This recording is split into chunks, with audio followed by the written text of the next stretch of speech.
할렐루야. 네, 오늘은 참 좋은 날입니다. 하나님은 오늘도 우리를 통해서 크게 영광 받기를 기뻐하고 계십니다.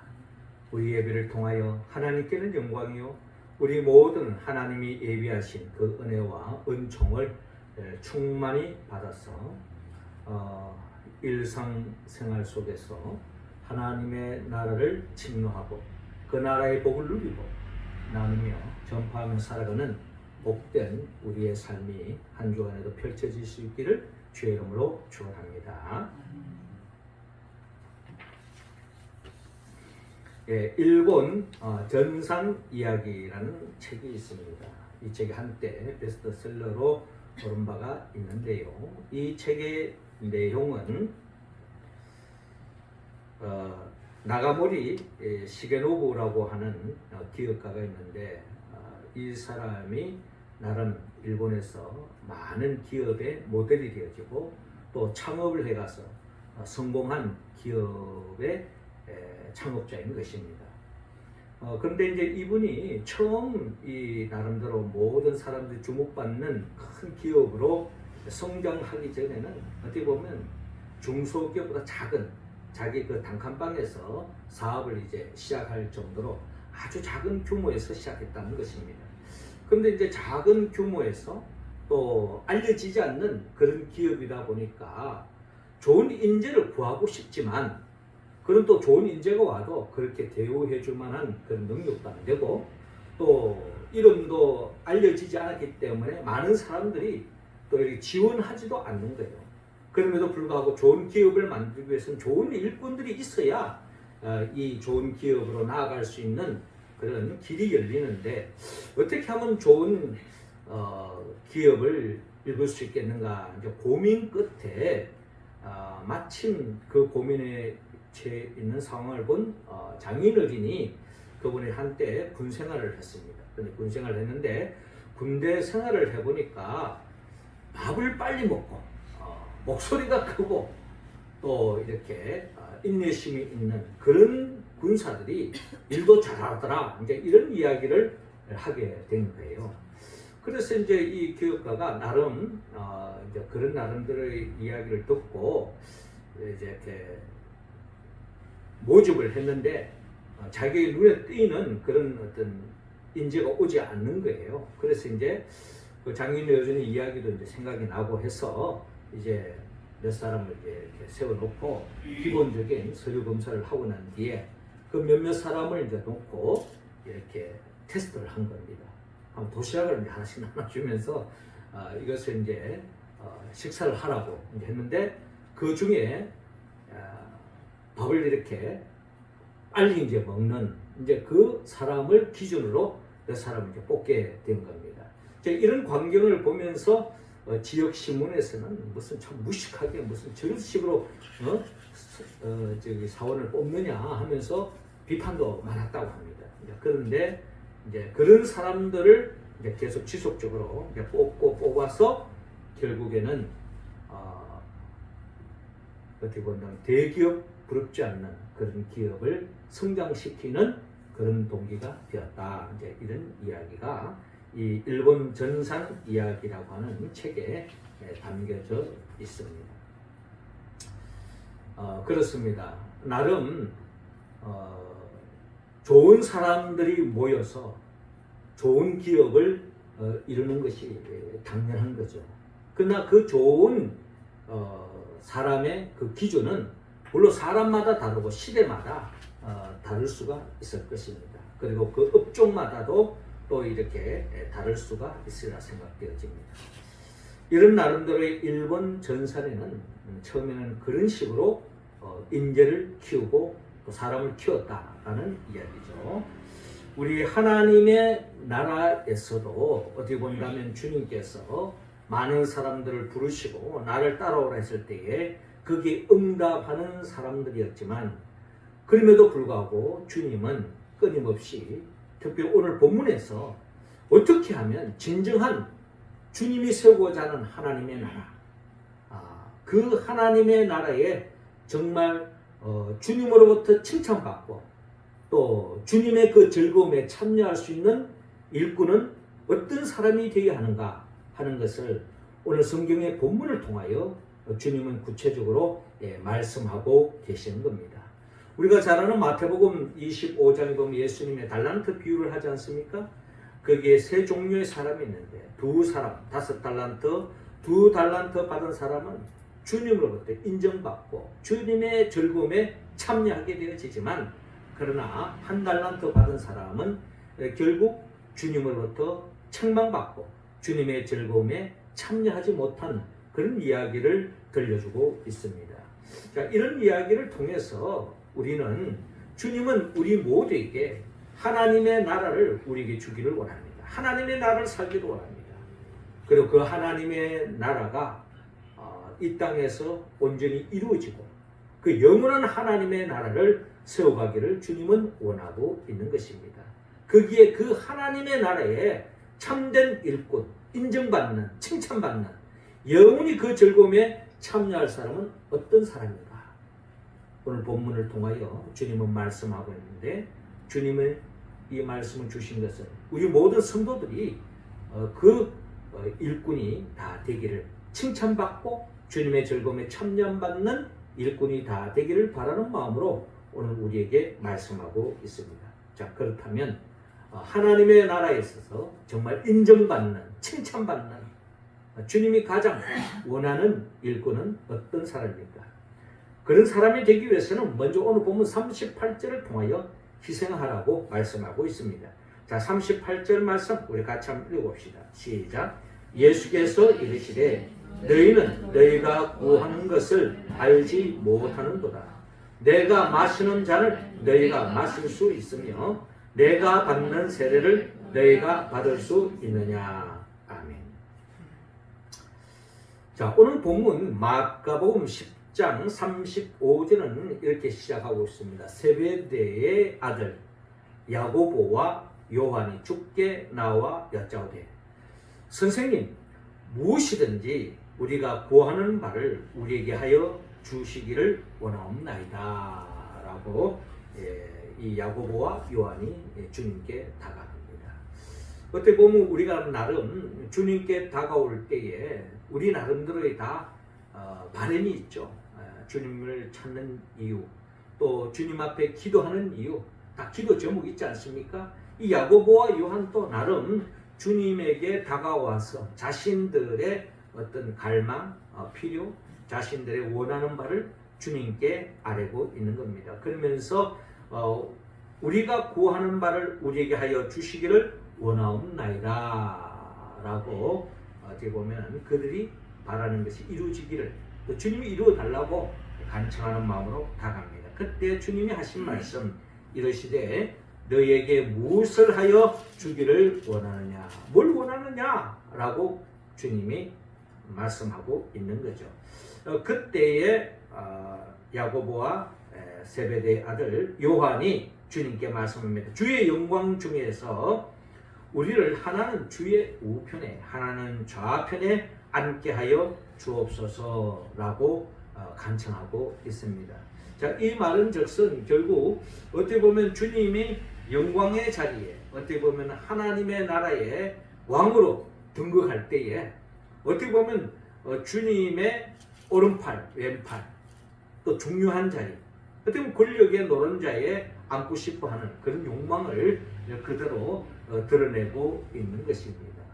어떻게 보면 권력의 노른자라고 할 수 있는 그 자리에 있고 싶은 거죠. 그 자리에 권세를 누리면서 주님의 영광에 부왕을 받으면서 부귀영화를 누리고 싶은 아마 그런 나름대로의 생각을 야고보와 요한이 품었던 것 같습니다. 그런 마음을 오래전부터 그런 마음을 가지고 주님을 쫓아왔는데 어느 날 주님 앞에 그 마음을 그대로 속마음을 드러내고 있는 것입니다. 자, 그때에 예수님께서 말씀하시기를 38절에 예수께서 이르시되 너희는 너희가 구하는 것을 알지 못하는 도다 라고 말씀합니다. 한마디로 주님께서 이 야고보 요한의 이 속마음을 읽으시면서 한마디로 참 아직도 이 친구들이 어리구나, 이들이 정말 구해야 할 것이 무엇인가, 정말 하나님의 나라에 중요한 게 뭔가를 아직도 모르고 있구나.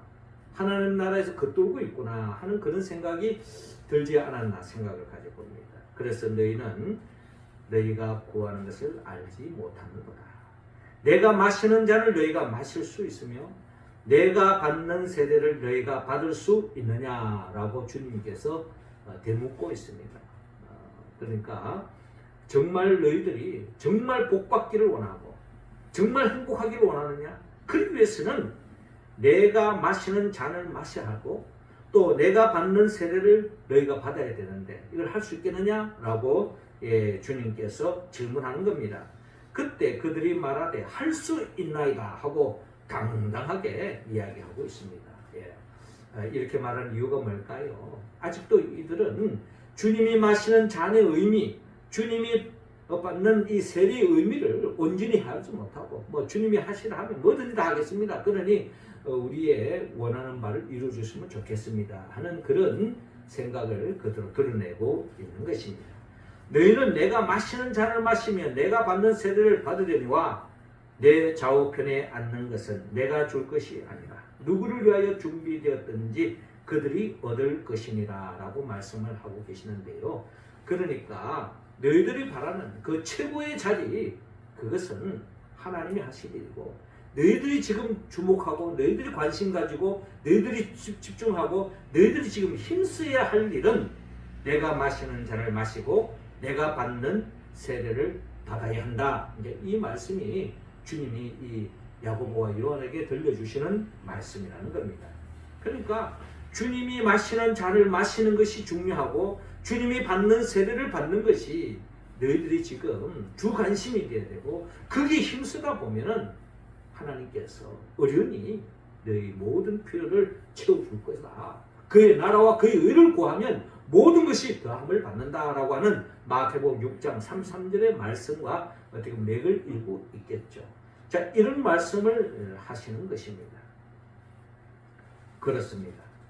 주님께서 너희는 내가 마시는 잔을 마시며 내가 받는 세대를 받으려니와 라고 말씀하고 있는데요. 이것을 할 수 있다고 했습니다. 그러면 우리가 주님이 마시는 잔을 우리가 마시고 주님이 받는 세대를 받아야 하는데 이 말씀의 의미가 뭐냐라는 것입니다.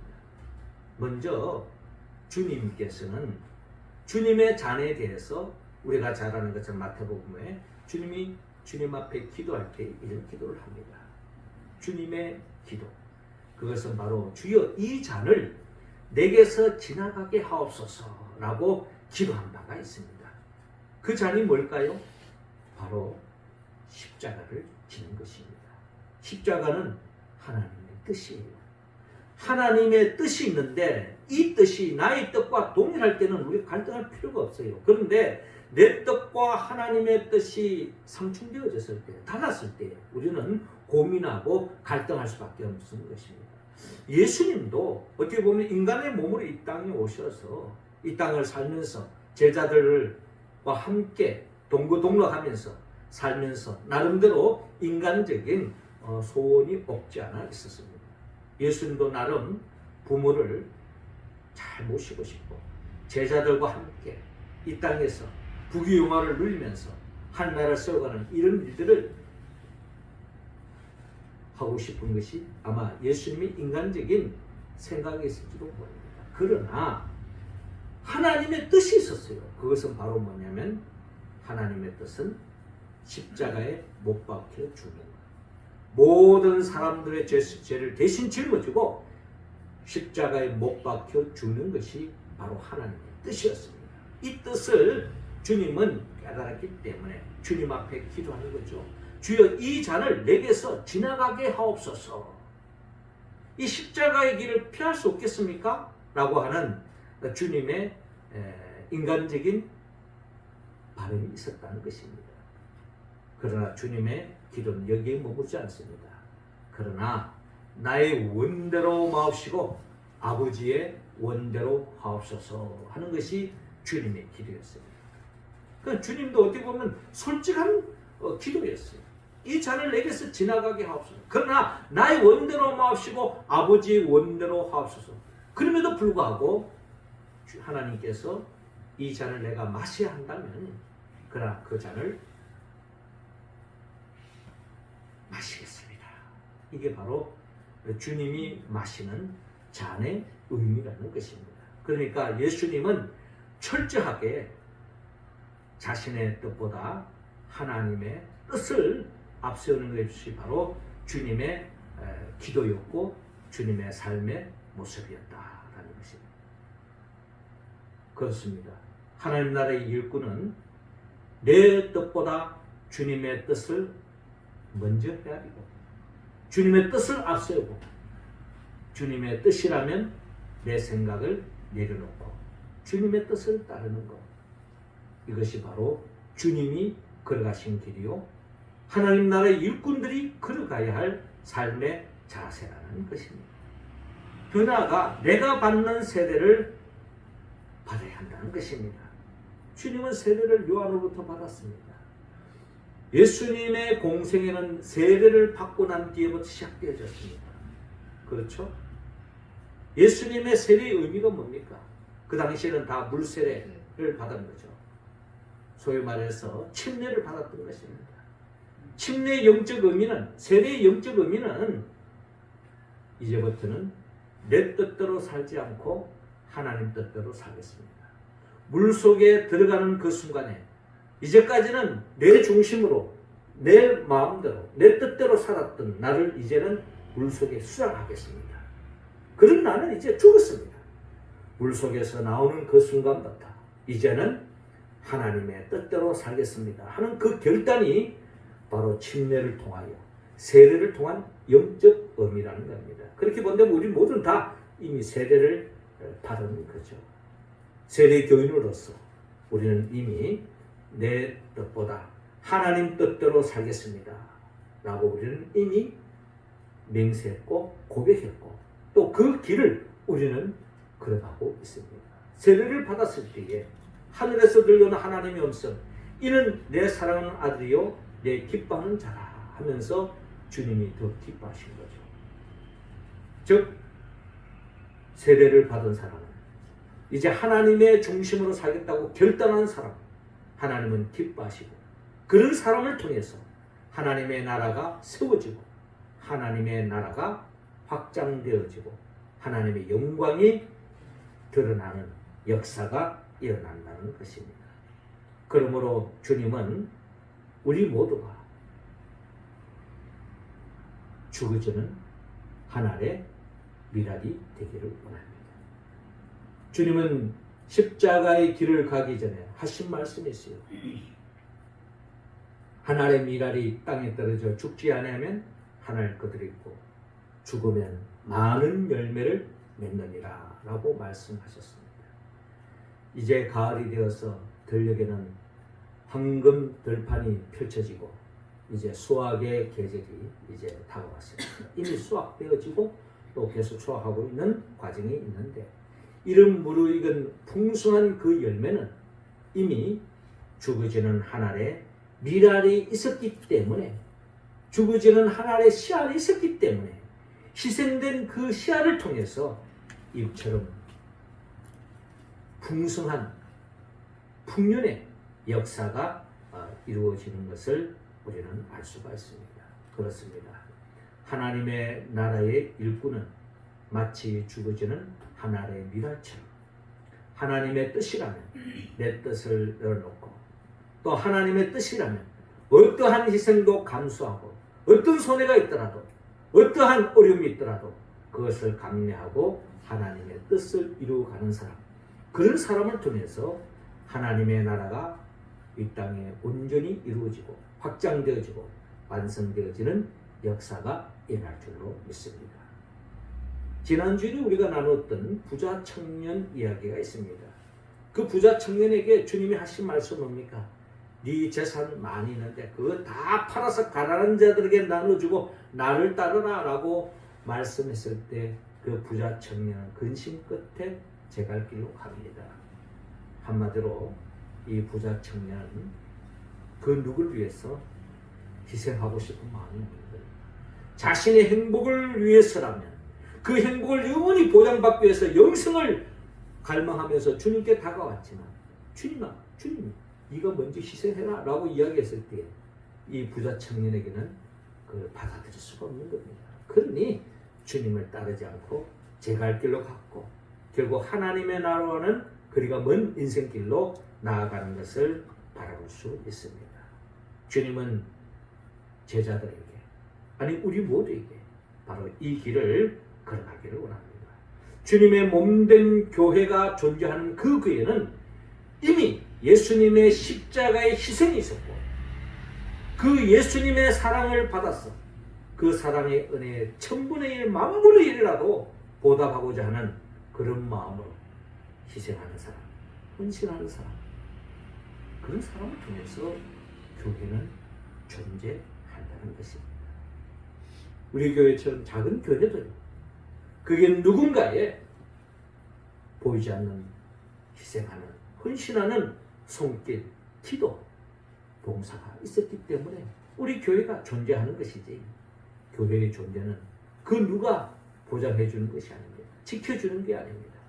이런 희생하는 사람을 통해서 주님의 몸된 교회는 보존되어지고 또 그 교회를 통해서 하나님의 나라가 완성되어진다는 것입니다. 우리 모두는 예수님처럼 죽어지는 작은 하나의 미랄이어서 우리의 삶의 자리에 하나님의 뜻이라면 그 어떤 희생도 손에도 감내하고 감당해가는 진정한 한나라의 일꾼이 다 되시기를 주의 이름으로 축원합니다. 이어 두 번째로 오늘 본문 44절을 통하여 겸손하라고 말씀하고 있습니다. 44절 우리 같이 한번 읽어봅시다. 시작. 너희 중에 누구든지 어뜸이 되고자 하는 자는 모든 사람의 종이 되어야 하리라. 아멘.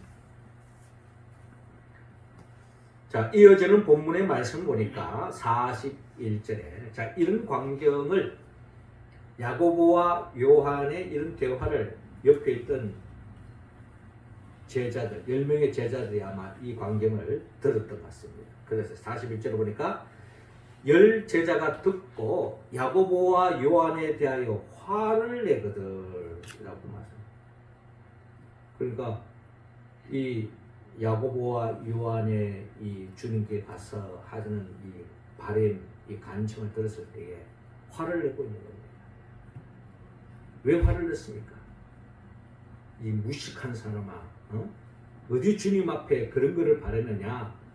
우리가 가야 할 길은 십자가 길이고 죽어지는 하나의 미랄의 길을 걸어가야 되는데 무슨 거기에 주님의 영광의 자리일 때 하나는 우편 좌편에 앉게 해달라느냐, 권력의 노른자를 지금 바라고 있느냐라고 화를 냈다면 얼마나 좋겠습니까마는 그게 아닙니다.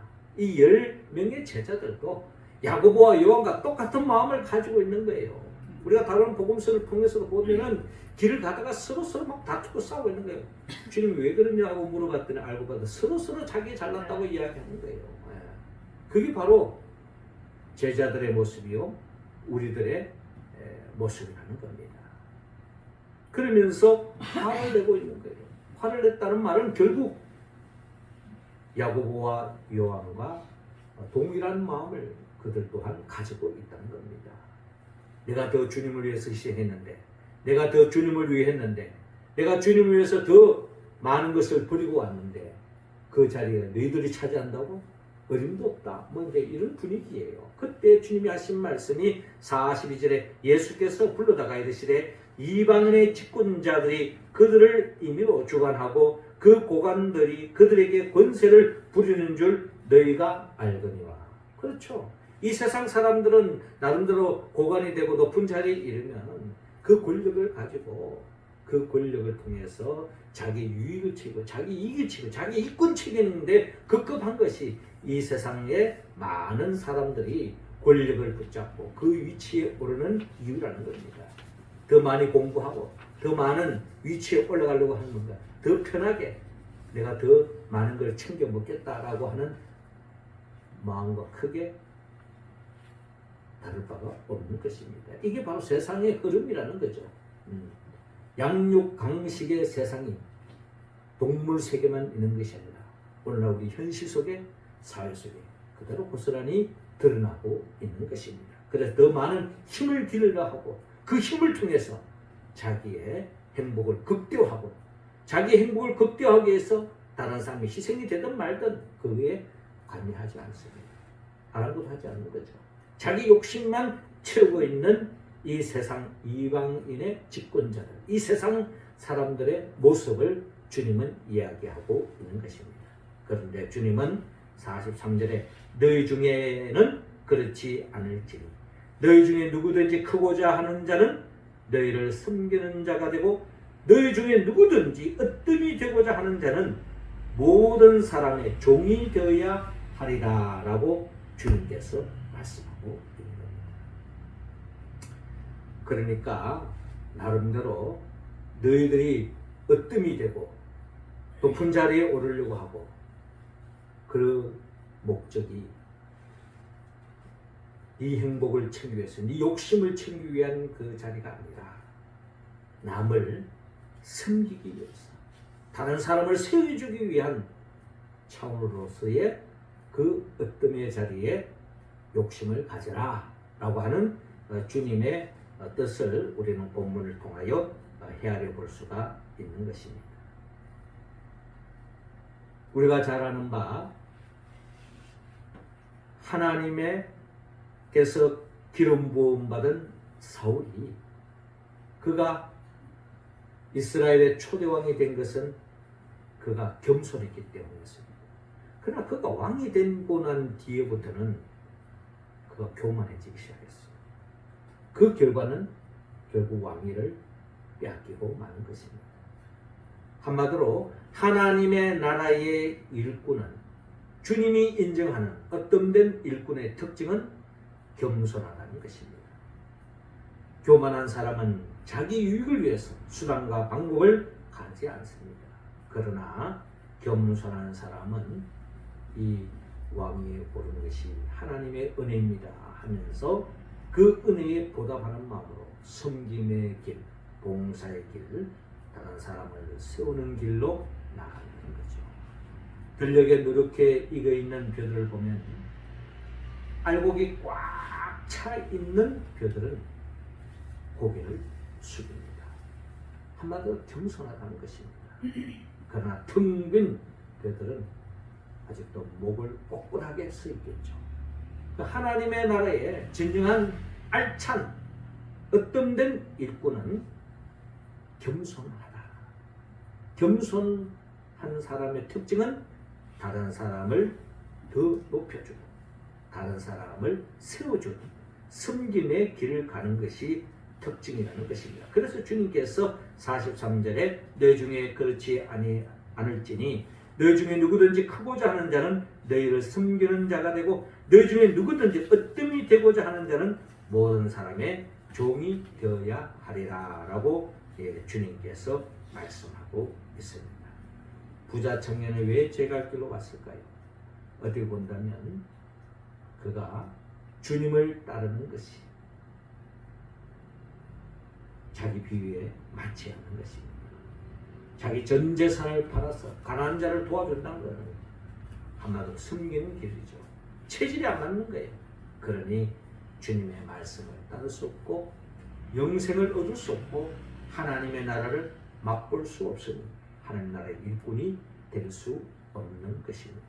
그러나 주님은 제자들에게 바로 이 겸손한 삶의 길을 걸어갈 때에 나보다 다른 사람을 더 높일 때에 겸손할 때에 하나님 나라의 일꾼이 될 수 있다는 겁니다. 우리 교회에서도 서로가 서로를 바라보면서 나보다 더 높여주고 존중하고 세워줄 때 진정한 건강한 행복한 교회로 나갈 줄은 있습니다. 마지막 세 번째, 결론적으로 오늘 보면 45절을 통하여 섬겨라고 말씀합니다. 45절 우리 다 같이 읽겠습니다. 시작. 인자가 온 것은 섬김을 받으려 함이 아니라 도리어 섬기려 하고 자기의 목숨을 많은 사람의 대속물로 주려 함이니라. 아멘. 인자가 온 것은 섬김을 받으려 함이 아니라 도리어 섬기려 하고 자기의 목숨을 많은 사람의 대속물로 주려 함이니라 라고 말씀합니다. 주님은 하나님 나라의 일꾼의 표본이 되시고 모델이 되시고 우리 모두가 나아가야 할 표상으로서의 삶의 모습, 그것은 바로 섬김의 삶이었다라는 것을 오늘 주님의 말씀을 통하여 헤아릴 수가 있는 것입니다. 상대성 원리를 창안한 세계적인 물리학자 아인슈타인이 남긴 말이 있습니다. 그는 성공하려는 사람이 되지 말고 가치 있는 사람이 되라라고 그가 이야기한 바가 있습니다. 우리 모두 다 성공을 꿈꾸고 있습니다. 물론 그 성공의 기준은 다를 수도 있고 방향성은 다를 수도 있겠지만 아인슈타인은 성공하려는 사람이 되지 말고 가치 있는 사람이 되라라고 말했는데요. 진정한 가치 있는 삶이란, 인생에 정말 가치 있는 삶이란 오늘 주님이 말씀하신 것처럼 섬김의 길, 다른 사람을 섬기는 삶, 이것이 바로 가치 있는 삶이다. 우리가 정근대적 오랜 속에서 섬기는 것은 종이 하는 것이고 패배자가 하는 것이고 약한 사람이 섬김의 길이다라고 이야기했는데, 주님은 역설적으로 정말 가치 있는 삶, 하나님나라에 얻음되는 사람은 섬김의 길이다라고 주님은 오늘 우리에게 말씀하고 있습니다. 성공보다 섬김이 우리의 삶에 더 큰 가치로 우리가 삼고 살아가기를 주님은 원하고 있습니다. 섬김의 길을 걸어갔던 우리가 잘 아는 슈바이처, 이 슈바이처가 그가 나름대로 그 엄청난 그의 학벌과 또 그런 지방과 배경, 사회적인 위치 이런 속에서 앞으로 가서 그렇게 섬김의 길을 걸어갔던 이유가 있습니다. 그는 그의 자서전을 통해서 이런 글을 남긴 바가 있습니다. 내 주위에 많은 사람들이 고통과 근심으로 시달리고 있는데 나 혼자만 행복한 생활을 보낸다는 것을 나는 견딜 수 없었다. 나는 초등학교 시절 동급생들의 비참한 가정 형편에 충격을 받은 일이 있었다. 대학 시절에도 나는 다른 사람에 비해 내 자신이 누리는 물질적 환경과 건강에 대하여 나는 어떤 채무감을 느껴야만 했다. 내가 21살 되던 어느 맑게 개인 여름 아침 성령 강림절에 나는 이런 행복을 당연한 듯이 받아들일 것이 아니라 그 보답으로 남에게 무언가를 베풀어야 한다는 생각이 들었다. 그래서 나는 그 자리에서 30살까지는 내 자신의 학문과 예술을 위하여 살고 그 후에는 인류를 위하여 직접 섬긴 봉사하는 길을 가겠다고 결심하였다라는 그의 자서전에 남긴 이야기인 것입니다. 그렇습니다. 우리 모두는 하나님으로부터 엄청난 은혜와 은총을 받은 사람입니다. 주님으로부터 섬김을 받는 사람입니다. 우리의 모든 더러운 죄를 씻어주시고 또한 주님은 우리에게 하나님 나라의 백성으로 세워주기 위하여 십자가에 못 박혀 죽기까지 헌신한 분이 바로 예수님 아닙니까? 어떻게 본다면 예수님은 우리의 밥과 같은 존재예요. 우리의 밥이었습니다. 우리가 밥심으로 살잖아요. 밥이 없이 우리가 살 수 없는 것처럼 주님의 십자가가 없었다면, 주님의 희생이 없었다면, 주님의 섬김이 없었다면 우리는 죄인으로서 정령 죽을 수밖에 없는 참된 하나님 나라의 행복을 누릴 수 없는 존재로 전락되고 말았을 거예요. 그러나 주님은 우리의 밥이 되고 우리의 위해서 섬김을 통하여 그 십자가의 보혈을 통하여 제시선 받고 하나님의 자녀로 살 수 있도록 우리를 불러 세워 주신 것입니다.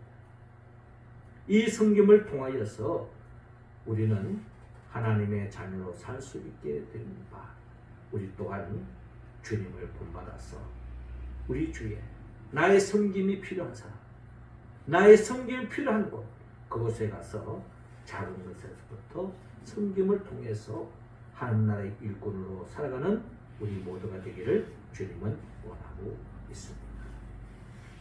어떻게 본다면 부자 청년은 그 섬김의 길을 택하는 것보다는 자신의 그 재산으로 섬김을 받으려는 삶을 살기를 더 원했기 때문에 제가 할 길로 가고 마는 거죠. 그러나 주님은 우리 모두가 진정 제자들처럼 끝까지 주님을 닮아 섬김의 길을 걸어가는 주의 백성들이 다 되기를 원합니다. 사랑하는 성도 여러분, 하나님은 우리 모두를 한 나라의 일꾼으로 부르셨습니다. 그 한 나라의 진정 칭찬받고 인정받고 주님의 즐거움에 영원히 참여하기 위해서는 주님은 희생하고 겸손하고 섬김의 길을 걸어가기를 원합니다. 우리가 어떻게 이 말씀에 온전히 응답할 수 있을까요? 우리 의지 결단으로는 부족합니다. 한마디로 성령의 도움이 없이는 우리는 이 말씀에 온전히 응답할 수 없습니다. 예수님의 제자들도 큰 소리 뻥뻥 쳤지만 성령 받기 전의 모습, 그러나 그들이 진정 희생하고 겸손하고 섬김의 길을 걸어갔었던 것은 성령 받고 난 그 이유였다는 것을 우리가 잘 알고 있습니다. 우리도 성령의 도움이 없이는 아무리 좋은 말씀이라도 아무리 복된 말씀이라도 우리의 삶으로 나아갈 수 없다는 거죠. 성령은 결국 예수거든입니다. 예수님이 누구입니까? 예수님은 우리를 위하여 천지 만물을 창조하시고 우리를 위하여 인간의 몸으로 오셨어요. 우리의 죄로 말미암아 참된 복을 누릴 수 없는 우리의 죄값을 대신 치르시고 십자가에 못 박혀 죽으시고 부활하시고 성천하시고 지금도 우리에게 보혜사 성령을 보내주시며 그 성령의 도우심으로 하나님의 말씀에 응답하고 천국을 침노하고 하나님께 영광 돌리고 한나라를 살아가는 우리 모두를 영원한 천국으로 영원한 영생으로 인도하기 위하여 장차 재림하여 오실 예수 그리스도 그분의 영보혜사 성령의 도우심을 받아서 진정 주님처럼 희생하고 겸손하고 섬기어서 진정 하나님의 나라에 없어서는 안 될 어떤 된 하나님 나라의 일꾼으로 인정받는 우리 모두가 되기를 주의 이름으로 축원합니다. 기도드리겠습니다. 하나님 아버지, 이 시간 우리 한 사람 한 사람에게 성령의 기름을 부어 주옵소서. 성령 충만함으로 주님같이 주부지는 하나님의 미랄이 되게 하여 주시고 다른 사람을 더 나보다 낮게 여기고 더 나아가서 그를 섬기면서 하나님 앞에 인정받는 우리 모두가 되게 하여 주옵소서. 예수님의 이름으로 기도합나이다.